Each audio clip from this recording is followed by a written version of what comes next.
Hello students, मैं हूं गौरव गोयल। तो आज हम लोग 10th क्लास का थर्ड चैप्टर पढ़ते हैं, metals and non metals. Metals and non metals के बारे में आप कुछ तो कुछ जानते ही होंगे, थोड़ा बहुत तो आपको पता ही होगा, लेकिन आज A to Z हम चीजें सीखेंगे मेटल्स एंड नॉन मेटल्स के बारे में। होते क्या है, कैसे हमको मिलते हैं दुनिया में, सारी चीज हम इसको समझेंगे। ठीक है, देखो सबसे पहले हम इसकी चीजों को देखते हैं कि जो एलिमेंट है, एलिमेंट की डेफिनेशन आपको पता होगी। एलिमेंट्स क्या होते हैं कि उनकी कुछ स्पेसिफिक प्रॉपर्टी होती है। एलिमेंट्स हम उनको बोलते हैं, जैसे हम एटम्स बोल देते हैं। हमारी पीरियोडिक टेबल में 118 एटम्स हैं। ठीक है, अब तो 122 वाला भी एटम हमारा डिस्कवर्ड हो चुका है।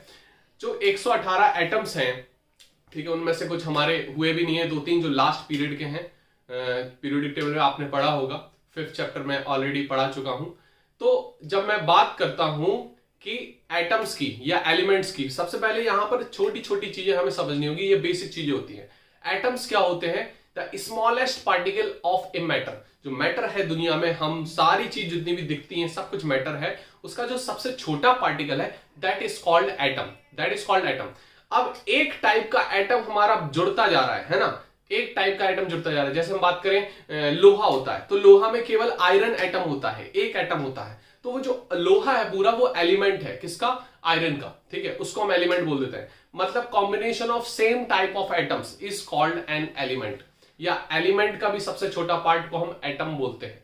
ठीक है, अब जो एलिमेंट्स होते हैं वो कितने टाइप्स के होते हैं, है ना? क्लासिफिकेशन ऑफ एलिमेंट्स या टाइप्स ऑफ एलिमेंट्स। हम टाइप्स ऑफ एलिमेंट्स पे आते हैं। ठीक है, टाइप्स ऑफ एलिमेंट्स या टाइप्स ऑफ एटम्स की बात कर लें, एक ही चीज है। ठीक है, तो ये हमारे 3 टाइप के होते हैं। कितने टाइप के? 3 टाइप के। अब एलिमेंट की डेफिनेशन अगर आप नहीं लिख पाओगे तो आप लिख लो यहां पर, क्योंकि ये मैं कई बार आपको पढ़ा चुका हूं। एलिमेंट्स होते क्या है? एलिमेंट क्या होते हैं? The combination of same type of atoms. Combination of same type of atoms. Same type of atoms. Clear? मतलब कॉम्बिनेशन ऑफ होमो एटम्स भी बोल सकते हो। होमो का मतलब सेम टाइप। ठीक है, तो यहां पर टाइप्स ऑफ एलिमेंट्स में हमारे 3 टाइप के एलिमेंट्स होते हैं जिनको हम पढ़ते हैं। पहला हमारा होता है मेटल्स। ठीक है, दूसरा हमारा होता है नॉन मेटल्स। दूसरा क्या होता है? Non metals. और तीसरा हमारा होता है मेटेलॉइड्स। तीसरा हमारा क्या होता है? मेटेलॉइड्स। ठीक है, हम इसको भी पढ़ेंगे। ठीक है, तो मेटल्स बेसिकली क्या होते हैं? मेटल्स आपने देखा होगा, जैसे लोहा, ठीक है, चांदी, सोना, मरकरी, तांबा, ये सब कुछ हमारे क्या है? मेटल्स में आते हैं। ठीक है, मेटल जनरली हम देखते हैं हार्ड होते हैं, चमकदार होते हैं, ये सारी प्रॉपर्टीज हम देखेंगे। लेकिन ये तो प्रॉपर्टी हो गई। ठीक है, आप बोलोगे मेटल्स, अगर हम बोले मेटल्स को डिफाइन करो, तो आप बोलोगे ये हार्ड होता है, ये सोनरस होता है ना, ये चमकदार होता है, लस्टरस मतलब बोल देते हैं इंग्लिश में। तो यहां पर ये डेफिनेशन नहीं हुई, ये हुई प्रॉपर्टी मेटल की। क्या हुई? प्रॉपर्टी। मेटल को हम डिफाइन कैसे करेंगे? What is a metal? Metal क्या होते हैं? एक टाइप का एलिमेंट होता है। किस टाइप का एलिमेंट होता है? मेटल वो एलिमेंट होता है जो हमेशा अपने इलेक्ट्रॉन को लूज करता है, हमेशा, है ना? तो कैसी डेफिनेशन दोगे? मेटल की डेफिनेशन क्या दोगे? Metals are those elements. Metals are those elements which always मतलब हमेशा। ये बात याद रखना, ये मत बोलना मेटल लूज इलेक्ट्रॉन, नहीं, always lose electron. Metals are those elements which always lose electron. which always तो लिख लिया ना, lose electron is called metals. अब इनके एग्जाम्पल क्या है? एग्जाम्पल भी लिख लो। एग्जाम्पल में जैसे हमारे होते हैं, एग्जाम्पल में क्या हो गया? कॉपर हो गया, कॉपर का सिंबल Cu होता है। सिंबल्स कोशिश किया करो लिखने की, 30 तक, जिंक तक आपको सिंबल्स बिल्कुल पता होने चाहिए। कॉपर हो गया, जिंक हो गया, चांदी हो गई, चांदी का सिंबल होता है Ag। सोडियम हो गया, मैग्नीशियम हो गया, ठीक है, कैल्शियम हो गया, जिनकी अपनी हड्डी बनी होती है। ठीक है, हमने बोल दिया आयरन हो गया, आयरन का सिंबल Fe होता है। ठीक है, कुछ भी बोल दो। गोल्ड हो गया, गोल्ड का सिंबल Au होता है। थर्मोमीटर में जो मरकरी यूज होता है उसका सिंबल Hg होता है। ये सारे के सारे हमारे मेटल्स होते हैं। सारे के सारे हमारे क्या होते हैं, मेटल्स होते हैं। और विच ऑलवेज लूज इलेक्ट्रॉन, जो हमेशा इलेक्ट्रॉन को क्या करते हैं, लूज करते हैं। वो एलिमेंट जो हमेशा इलेक्ट्रॉन को लूज करते हैं वो क्या होते हैं, मेटल्स होते हैं। इतनी बात आपको समझ में आई? फटाफट आप नोट भी करते हैं ना साथ साथ। अब हम बढ़ते हैं नॉन मेटल्स की ओर, फिर हम प्रॉपर्टी देखेंगे, अभी केवल हम डेफिनेशन देखेंगे। तो अब हम बात करते हैं किसकी, नॉन मेटल्स की। किसकी बात करते हैं, नॉन मेटल्स की।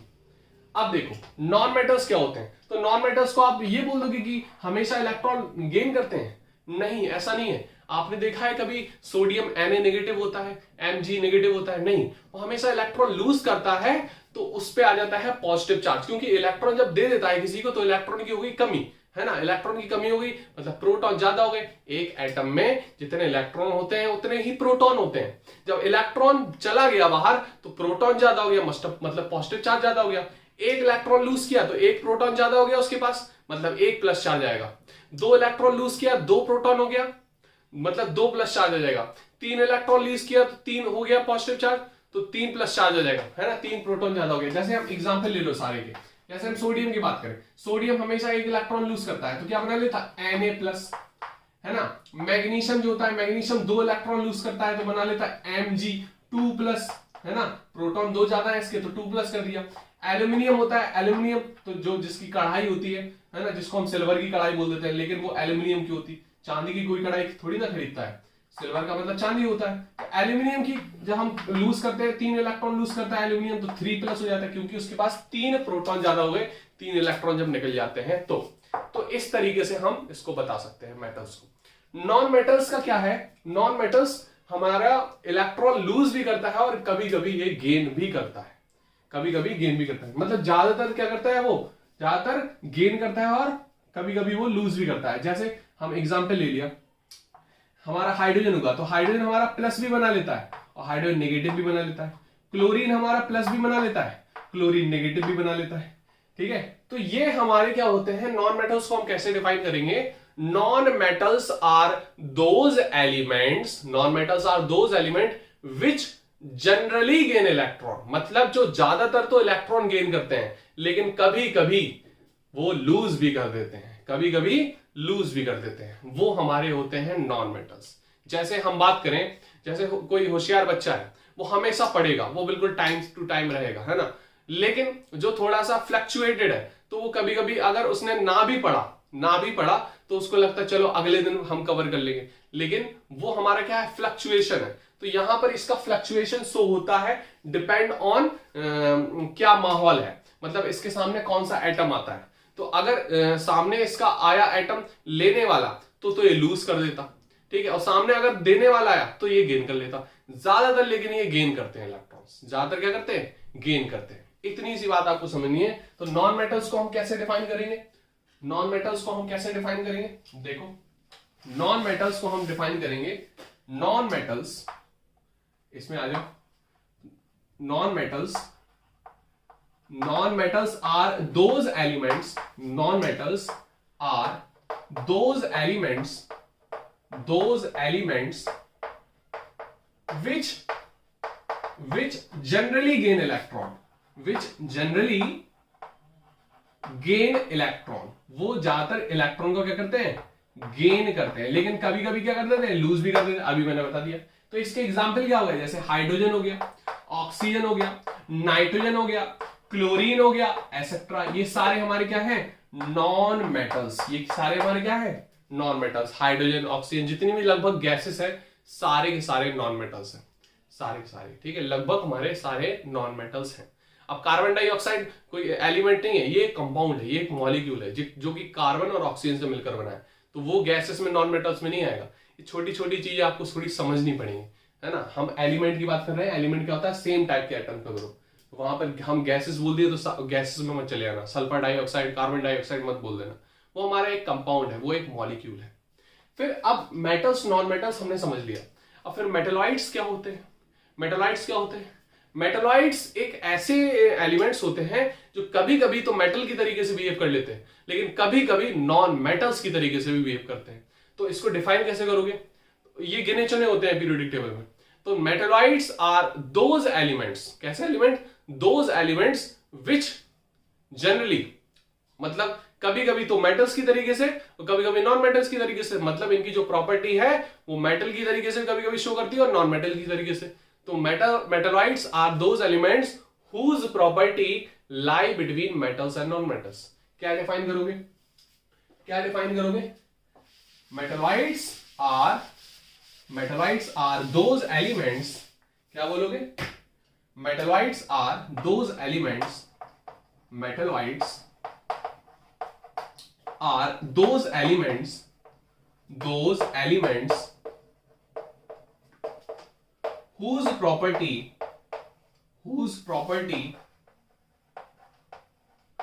properties lie between metals and non-metals, whose property lie between metals and non-metals। Example हमारा क्या हो गया, एग्जाम्पल जैसे boron, silicon, germanium, arsenic, antimony, tellurium. Clear, यही 6 हमारे केवल मेटलॉइड्स होते हैं बस, boron, silicon, germanium, arsenic, antimony, tellurium. Boron को कभी कभी मेटलॉइड्स में नहीं लेते हैं, लेकिन आप ले सकते हो, हमारे 6 ही मेटलॉइड्स होते हैं पूरी की पूरी पीरियोडिक टेबल में। इस तरीके से आप याद कर सकते हो, ठीक है। तो boron, silicon, germanium, arsenic, antimony, tellurium, इसको एंटीमनी बोलते हैं, ठीक है। फटाफट आप नोट कर लो, ये हमारी थी सारी डेफिनेशंस और सारे एग्जांपल्स। फिर हम पढ़ते हैं इनकी किस तरीके से हमारे मेटल्स नॉन मेटल्स मिलते हैं। नोट करो फटाफट। अब हम मेटल्स और नॉन मेटल्स में देखेंगे कि जो मेटल्स होते हैं वो ज्यादातर होते हैं हमारे फ्री स्टेट में भी पाए जाते हैं और कॉम्बाइंड स्टेट में भी पाए जाते हैं। मेटल्स जो फ्री स्टेट में पाए जाते हैं वो किसी से रिएक्ट नहीं करते हैं, वो हमारे कैसे होते हैं, नोबल मेटल्स बोलते हैं उनको। क्या बोलते हैं, नोबल मेटल्स। और कुछ हमारे जो मेटल्स होते हैं वो बहुत ज्यादा रिएक्टिव होते हैं, तो वो कॉम्बाइंड स्टेट में पाए जाते हैं। कैसे, कॉम्बाइंड स्टेट में, फॉर्म्स एज अ मिनरल्स बोल सकते हो, और आपने पढ़ा होगा और की डेफिनेशन, ठीक है। तो वो सारी चीज आगे हम डिस्कस करेंगे। तो जो मेटल्स होते हैं जो हाईली रिएक्टिव होते हैं, जैसे हमारा सोडियम हुआ, मैग्नीशियम हुआ, पोटेशियम हुआ, कैल्शियम हुआ, तो जो रिएक्टिव मेटल्स होते हैं वो हमारे कॉम्बाइंड स्टेट में पाए जाते हैं। तो मेटल्स जो पाए जाते हैं वो हमारी 2 फॉर्म में पाए जाते हैं। पहला हमारा होता है कॉम्बाइंड स्टेट, ठीक है, कॉम्बाइंड स्टेट में पाए जाते हैं। और दूसरा हमारा फ्री स्टेट। दूसरा किसमें पाए जाते हैं, फ्री स्टेट। फ्री स्टेट को हम नेटिव स्टेट भी बोलते हैं। क्या बोलते हैं, नेटिव स्टेट। क्लियर, क्या बोलते हैं, नेटिव स्टेट। तो ये बात आपको याद रखनी है, कॉम्बाइंड स्टेट में पाए जाते हैं और नेटिव स्टेट में पाए जाते हैं। अब जो कॉम्बाइंड स्टेट में पाए जाते हैं वो हमारे होते हैं मेटल्स आर मोर रिएक्टिव या मोर रिएक्टिव मेटल्स, ठीक है। क्या लिख सकते हो, more reactive metals, more reactive metals. तो वो हमारे पाए जाते हैं कॉम्बाइंड स्टेट में। और जो लेस रिएक्टिव मेटल्स होते हैं, लेस रिएक्टिव मेटल्स, ठीक है, लेस रिएक्टिव मेटल्स हमारे पाए जाते हैं फ्री स्टेट में, जिनको हम नोबल मेटल्स भी बोलते हैं। क्या बोलते हैं, नोबल मेटल्स। क्लियर, क्या बोलते हैं, नोबल मेटल्स। अब इन सब के एग्जांपल क्या हैं, जैसे हमारे जो मोस्ट रिएक्टिव मेटल्स होते हैं, जो बहुत ज्यादा रिएक्टिव होते हैं, उनको जैसे हमारे हो जाते हैं एग्जांपल सोडियम, मैग्नीशियम, है ना, कैल्शियम, ठीक है। अब पोटेशियम, ये हमारे ज्यादातर होते हैं कॉम्बाइंड स्टेट में। किसमें होते हैं, कॉम्बाइंड स्टेट में, क्योंकि ये किसमें होते हैं, बहुत ज्यादा रिएक्टिव होते हैं। तो किसी ना किसी से रिएक्ट करके किस फॉर्म में किससे रिएक्ट कर लेते हैं, ये पाए जाते हैं सल्फेट्स के फॉर्म में। किसमें पाए जाते हैं, सल्फेट से रिएक्ट कर लेते हैं, सल्फर ऑक्सीजन से, ठीक है, सल्फेट के फॉर्म में पाए जाते हैं, ऑक्साइड्स के फॉर्म में पाए जाते हैं, ठीक है,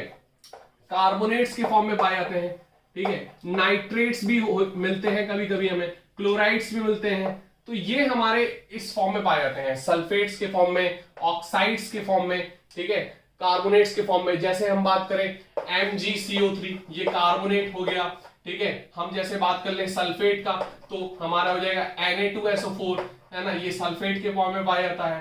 कार्बोनेट हमारा Na2CO3, ये भी हो जाता है, इस फॉर्म में भी पाए जाते हैं। तो ये हमारे इस फॉर्म में पाए जाते हैं। ये बहुत ज्यादा रिएक्टिव मेटल्स होते हैं, इसलिए कभी कभी कार्बोनेट, सल्फेट, ठीक है, ऑक्साइड के फॉर्म में पाए जाते हैं। जैसे MgO हमारा हो गया, Na2 हो गया हमारा, ठीक है, Al2O3 हो गया हमारा। तो ये हमारे ऐसे होते हैं, जो फ्री स्टेट में पाए जाते हैं, आपने कभी देखा होगा तो सोना होता है, प्लेटिनम होता है। ये हमारे प्लेटिनम तो किसी से भी रिएक्ट नहीं करता, ठीक है। तो प्लेटिनम हुआ, ठीक है, ये नोबल मेटल में आता है ना। जो हमारा मरकरी हुआ जो थर्मोमीटर में होता है, ठीक है। हमारा गोल्ड हुआ, ठीक है। लेकिन हमारे कुछ जो मेटल्स होते हैं वो दोनों में पाए जाते हैं, ठीक है। मतलब कभी कभी वो कॉम्बाइंड में भी मिलते हैं और हमें फ्री स्टेट में मिलते हैं। वो हमारे दो एलिमेंट होते हैं जो दोनों में पाए जाते हैं, उनको नोट करके लिख सकते हो, कॉपर और सिल्वर। ये हमारे सिल्वर क्या है, सिल्वर ऑक्साइड भी बना लेते हैं, कॉपर ऑक्साइड के फॉर्म में भी मिलते हैं। तो ये हमारा कॉम्बाइंड स्टेट में भी होते हैं और हमारे फ्री स्टेट में भी पाए जाते हैं, क्योंकि चांदी में फ्री स्टेट में मिल जाती है। तांबे का हमें लोटा मिल जाता है, तांबे के और भी बर्तन मिल जाते हैं, तो प्योर फॉर्म में भी मिल जाते हैं हमें, और मतलब नेटिव स्टेट में भी मिल जाते हैं, फ्री स्टेट में भी मिल जाते हैं, और हमें कॉम्बाइंड स्टेट में भी मिल जाते हैं। तो नोट कर सकते हो आप। देखो हम कॉपर की बात करें तो कॉपर आप देखा होगा स्टैच्यू ऑफ लिबर्टी, जो फ्रांस से आया था, अभी यूएसए में है, तो वो पूरा का पूरा कॉपर का है। लेकिन ऊपर वो पहले तांबे कलर का था, लेकिन ऑक्साइड्स क्लियर होगी तो थोड़ा ग्रीनिश टाइप का दिखता है। मतलब वो रिएक्ट करता है, वो भी रिएक्टिव है, लेस रिएक्टिव है लेकिन रिएक्ट करता है। इसीलिए हमारे ये जो दोनों मेटल्स हैं ये रिएक्ट भी करते हैं कभी कभी। तो जब ज्यादातर करते हैं ऑक्सीजन के साथ मोस्टली, क्योंकि ऑक्सीजन बहुत ज्यादा रिएक्टिव हमारा एलिमेंट्स में आता है। तो इसीलिए ये कॉम्बाइंड स्टेट में भी होते हैं और फ्री स्टेट में भी होते हैं। तो इसको फटाफट नोट कर सकते हो। तो ये हमारी चीजें थी कि हमारी जो मेटल्स होते हैं वो किस किस स्टेट में हमको मिल सकते हैं। अब हम देखेंगे इसकी प्रॉपर्टीज ऑफ मेटल। नोट करो फटाफट इसको। तो अब हम बात करते हैं प्रॉपर्टीज ऑफ मेटल। मेटल्स की प्रॉपर्टीज, देखो प्रॉपर्टीज होती हैं दो टाइप की, एक तो होती है फिजिकल प्रॉपर्टी और एक केमिकल प्रॉपर्टी।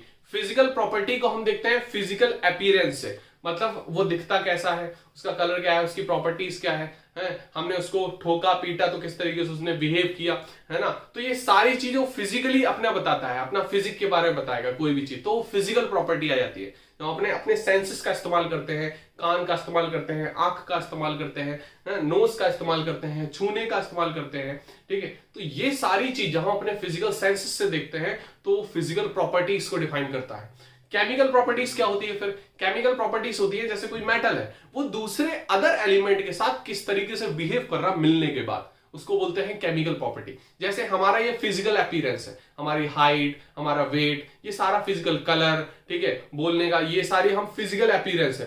केमिकल हम बोल सकते हो केमिकल अपीयरेंस हमारी केमिकल प्रॉपर्टीज। या फिर जब हम किसी के साथ थोड़ा बॉन्ड बना रहे हैं, रिलेशनशिप बना रहे हैं, तो वो हमारा किस तरीके से रिलेशनशिप बन रहा है, स्ट्रांग बनता है, वीक बनता है। इसी तरीके से कोई एटम है दूसरे एटम के साथ किस तरीके से बॉन्डिंग बना रहा है, कितना स्टेबल है, क्या रिएक्ट कर रहा है, किस तरीके से बन रहा है। मतलब रिएक्शन जब हो रही है ना, एक्चुअल रिएक्शन हो रही है, मतलब न्यू बॉन्ड बन रहे हैं, मतलब उसकी आइडेंटिटी खो रही है। जैसे मैग्नीशियम है, मैग्नीशियम ने ऑक्सीजन के साथ रिएक्ट करके मैग्नीशियम ऑक्साइड बना लिया, मतलब MgO। तो वो MgO बनाया, MgO2 क्यों नहीं बनाया, MgO3 क्यों नहीं बनाया? क्योंकि उसने वो MgO ही बनाता है। तो वो रिएक्ट करने के बाद पता चला, है ना। जब वो रिएक्ट करेगा, केमिकल रिएक्शन होगी, तब हम उसको बताएंगे कि वो केमिकल प्रॉपर्टीज में आता है। क्लोरीन के साथ क्या रिएक्शन है, हाइड्रोजन के साथ क्या रिएक्शन है, पानी के साथ क्या रिएक्शन है, एसिड के साथ क्या रिएक्शन है, बेस के साथ क्या रिएक्शन है, वो सारी हम केमिकल प्रॉपर्टीज में पढ़ेंगे। अभी हम स्टार्ट करते हैं फिजिकल प्रॉपर्टीज। तो हमारी जो प्रॉपर्टीज है वो दो टाइप की होती है। कौन कौन सी? फिजिकल प्रॉपर्टीज और केमिकल प्रॉपर्टीज। और कौन सी होती है? Chemical properties. क्लियर? इतनी बात समझ में आ रही है आपको कि नहीं आ रही? Chemical properties. अब हम फिजिकल प्रॉपर्टीज के बारे में बात करेंगे। फिजिकल प्रॉपर्टीज में हमारे कौन कौन से पॉइंट्स आते हैं उनको हम देखेंगे। क्लियर? फिजिकल स्टेट में जैसे हमारा आ जाता है फिजिकल, इसकी स्टेट कैसी है, फिजिकल स्टेट कैसी है, मतलब सॉलिड है, लिक्विड है। हम अभी केवल मेटल को डिस्कस करेंगे, हम मेटल्स पढ़ रहे हैं, फिर नॉन मेटल्स, फिर मेटलॉइड्स पे आते हैं। तो फिजिकल स्टेट में ज्यादातर जो हमारे मेटल्स होते हैं, ज्यादातर मेटल्स होते हैं सॉलिड, ठीक है। अब जो लिक्विड हमारा है, वो लिक्विड में हमारा है मरकरी। क्या है? मरकरी। लिक्विड में हमारा मरकरी होता है मेटल, याद रखना। जो थर्मोमीटर में होता है लिक्विड स्टेट में होता है। हम गैलियम को भी ले लेते हैं, गैलियम को जब हम हाथ में रखते हैं तो वो पिघल जाता है, ठीक है, अपनी हाथ की गर्मी लेके वो पिघल जाता है। तो जो मरकरी और गैलियम है ये एक लिक्विड स्टेट के मेटल्स है। मेटल्स हमारे गैसेस में होते नहीं, ठीक है। तो ये हमारी फिजिकल स्टेट होगी मैटर की, ठीक है। दूसरी चीज इसका melting point and boiling point. Melting point and boiling point, मतलब जो हमारे सॉलिड होंगे वो मेल्ट होंगे तो उनका मेल्टिंग पॉइंट होगा। मेल्टिंग पॉइंट्स क्या होते हैं? The temperature at which, the point of temperature at विच, लिख सकते हो जो मैं बोल रहा हूं, अगर आपको नहीं पता तो लिख भी लिया करो। तो the point of temperature at which solid change into liquid, that is called melting point at room temperature, ठीक है, और 1 एटमॉस्फेरिक प्रेशर पे, ठीक है। तो जब the point of temperature, melting point एक पॉइंट होता है टेम्परेचर का, जिस पॉइंट पे सॉलिड हमारे लिक्विड में कन्वर्ट होता है। आयरन अलग तरीके से पिघलता है, उसका टेम्परेचर जो पिघलने का पॉइंट है वो अलग है, मतलब मेल्टिंग पॉइंट अलग है, सिल्वर का अलग है, गोल्ड का अलग है, ठीक है। तो ये डिपेंड करता है, ठीक है। तो मेल्टिंग पॉइंट, बॉइलिंग पॉइंट ज्यादातर अब सॉलिड्स हैं तो इनका हार्ड होता है, ठीक है। ज्यादातर हमारे ये high melting points, boiling points होते हैं सॉलिड्स के, ठीक है। तो इनको नोट कर सकते हो, high melting points and boiling points लिख सकते हो, high melting points and boiling points, high boiling points and melting points लिख सकते हो, ठीक है। तो डिपेंड करता है बॉन्डिंग पे, जितना ज्यादा उसकी बॉन्डिंग होगी उसके हिसाब से मेल्टिंग पॉइंट और बॉइलिंग पॉइंट हमारा होगा। क्लियर हो रही बात की नहीं?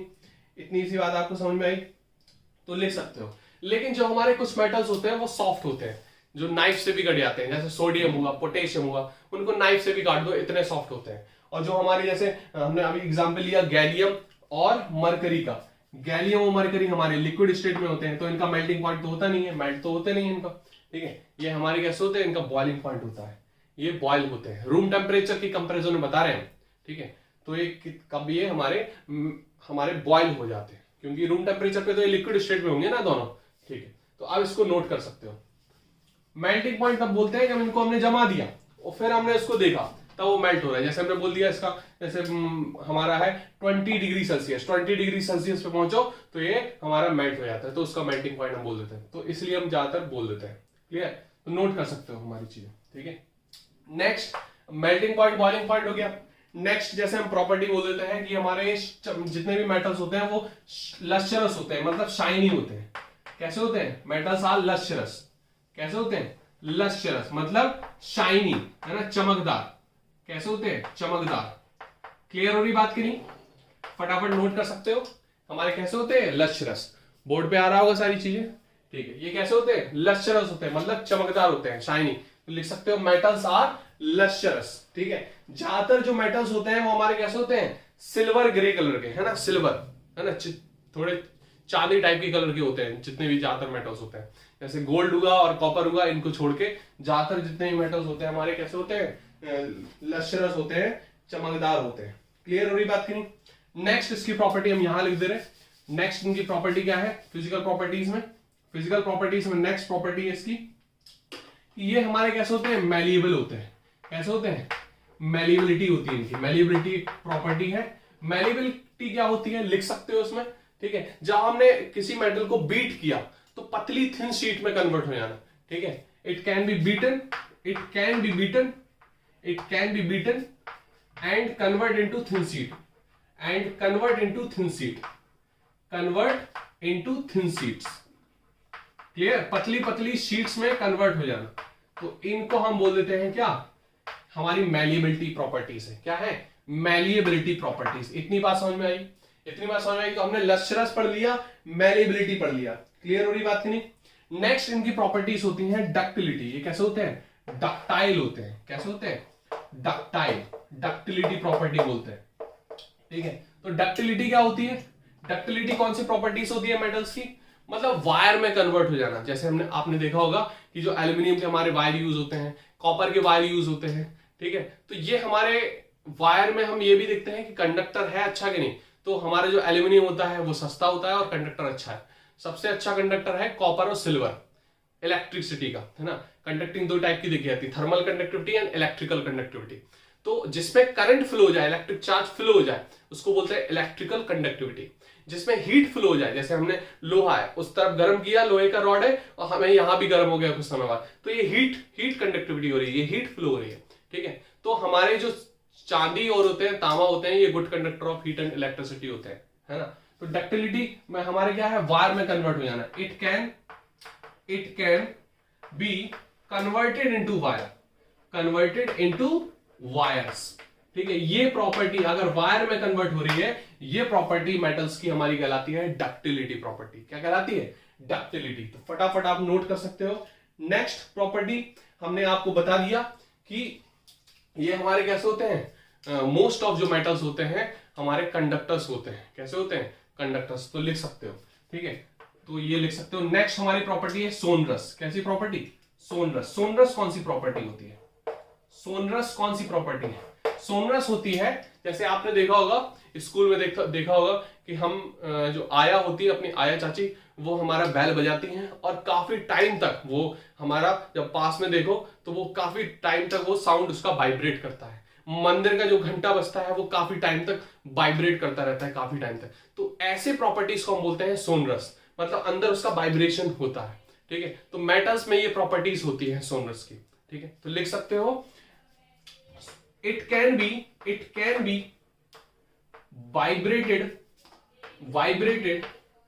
vibrated sound waves. It can be vibrated sounds.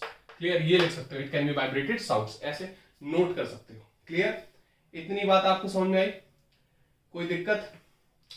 ये नोट करो, फिर हम नेक्स्ट प्रॉपर्टी बढ़ते हैं। नेक्स्ट प्रॉपर्टी इसकी डेंसिटी पे आते हैं।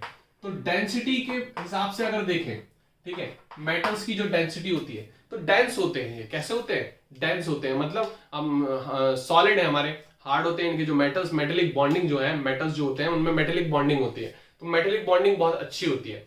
तो ये जनरली जो होते हैं, generally metals are dense, generally metals are hard and dense. लेकिन इसमें एक्सेप्शन है, जैसे हमने अभी बताया था, एक्सेप्शन, एग्जांपल नहीं है एक्सेप्शन, जैसे हमारा sodium and magnesium, sodium, potassium, ठीक है, ये हमारे ज्यादातर कैसे होते हैं, सॉफ्ट होते हैं, इनको हम कट कर सकते हैं इजीली, ये डेंस, इनकी डेंसिटी कम होती है, ठीक है, फ्लोट करने लगते हैं, ठीक है। तो डेंसिटी एक प्रॉपर्टी होगी। नेक्स्ट प्रॉपर्टी हम देख लेंगे, सोडियम और पोटेशियम क्या है हमारा, इसके एक्सेप्शन है। नेक्स्ट प्रॉपर्टी हम देख लेते हैं कलर। कलर हमने अभी बताया आपको, कलर में क्या होता है, कलर ये हमारे जनरली क्या होते हैं, generally metals are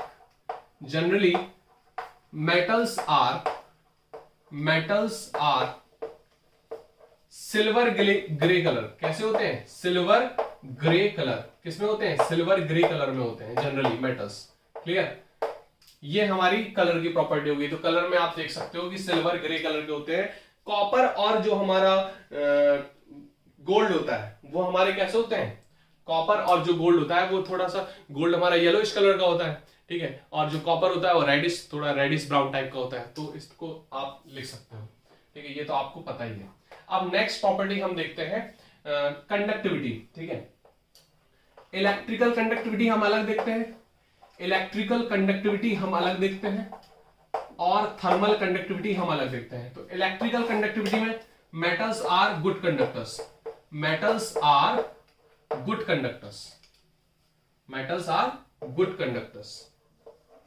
electrical conductors अच्छे होते हैं, मेटल्स आर गुड कंडक्टर्स, ठीक है। हम दोनों की बात कर लें, थर्मल भी बात कर लें, तो थर्मल में भी हमारे ये गुड कंडक्टर्स होते हैं, ठीक है।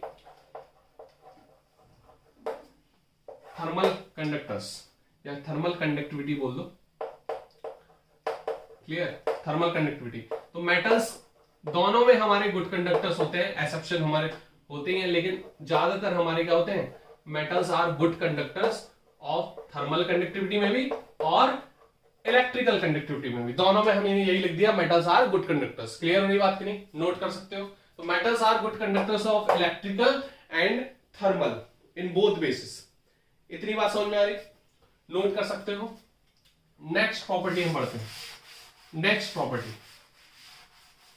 हम बात करते हैं ताकत की। किसकी बात करते हैं, ताकत की, स्ट्रेंथ, ताकत की बात करते हैं। तो आपको पता है जो बड़े बड़े ब्रिज बने होते हैं, बड़ी बड़ी मॉन्यूमेंट्स भी बड़े बने होते हैं, स्टैच्यू ऑफ लिबर्टी बना हुआ है, ताकत है तभी तो खड़े हैं ये, है ना। बड़े बड़े सारे ब्रिज, इतनी बड़ी बड़ी चीजें बनती हैं, घर जो बनते हैं उसमें सरिया यूज होता है, ठीक है, वो आयरन का ही होता है। तो स्ट्रेंथ तो बहुत ज्यादा होती है, ठीक है। Metals have good strength, metals have generally good strength, good strength. Example बोल सकते हो, एग्जाम्पल आयरन, एग्जाम्पल में क्या लिख सकते हो, आयरन बहुत अच्छा इसकी स्ट्रेंथ होती है। आयरन का तो बहुत ज्यादा यूज है। क्लियर हो रही बात की नहीं? आयरन का बहुत ही ज्यादा यूज होता है हर जगह, चाहे वो रेलवे हो, चाहे वो बड़ी बड़ी बिल्डिंग्स बनाने में हो, बड़े बड़े ब्रिज बनाने में हो, सब कुछ iron is used as in buildings, bridge, ठीक है, मॉन्यूमेंट्स, सारी चीज लिख सकते हो। क्लियर? समझ में आ रही बात की नहीं? नोट कर सकते हो। नेक्स्ट प्रॉपर्टी पे हम बढ़ते हैं एलॉय फॉर्मिंग। किस पे जाते हैं? एलॉयज। तो मेटल्स हमारे जो होते हैं वो एलॉयज बनाते हैं। एलॉयज क्या होते हैं? एलॉयज एक होमोजीनियस मिक्सचर है ऑफ टू और मोर मेटल्स, है ना। It is a homogeneous mixture,